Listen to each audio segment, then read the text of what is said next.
एक राजपुत्र होते हुए भी कर्ण सूत पुत्र कहा गया। कर्ण एक महान दानवीर था। अपने प्रण और वचन के लिए कर्ण अपने प्राणों की भी बलि दे सकता था। पांडवों की शिक्षा खत्म होने के बाद आयोजित रंगभूमि में आकर कर्ण अर्जुन को ललकारता है कि अगर वह संसार का सर्वश्रेष्ठ धनुर्धर है तो उससे मुकाबला करके सिद्ध करे। कर्ण एक सूत के घर पला बड़ा होता है, इसलिए उसे सूत पुत्र समझकर अर्जुन से मुकाबला नहीं करने दिया जाता है। पांडवों के प्रखर विरोधी दुर्योधन को यहाँ एक अवसर दिखता है और वह फौरन कर्ण को अंग देश का राजा घोषित कर देता है और कर्ण को अपना मित्र बना लेता है। दुर्योधन के इस कृत्य से कर्ण के दुखते घावों पर मरहम लग जाता है, लेकिन समय सीमा खत्म होने के कारण रंगभूमि में कर्ण अर्जुन का मुकाबला टल जाता है। पांडवों और कौरवों के अंतिम निर्णायक युद्ध के पहले भगवान कृष्ण कर्ण को ये भेद बताते हैं कि तुम एक पांडव हो और कुंती के ज्येष्ठ पुत्र हो।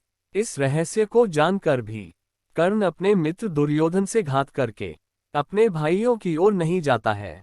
दिव्य कवच कुंडल के साथ कर्ण अजेय था और महाभारत के युद्ध में पांडव कभी उसे परास्त नहीं कर पाते।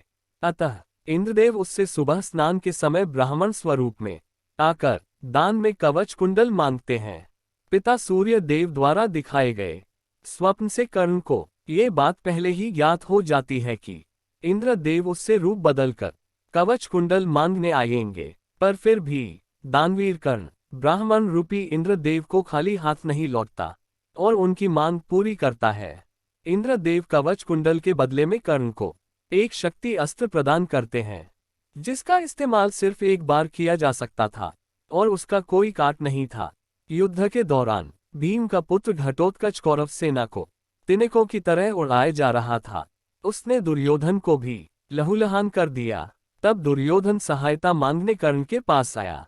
कर्ण शक्ति अस्त्र सिर्फ अर्जुन पर इस्तेमाल करना चाहता था, पर मित्रता से विवश होकर उसने वह अस्त्र भीम पुत्र घटोत्कच पर चला दिया और उसका अंत कर दिया, और इस तरह अर्जुन सुरक्षित हो गया।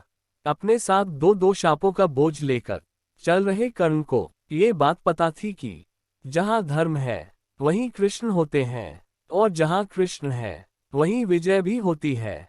फिर भी उसने न दुर्योधन के एहसान भूलकर उससे घात किया और ना ही अपनी दानवीरता से कभी पीछे हटा।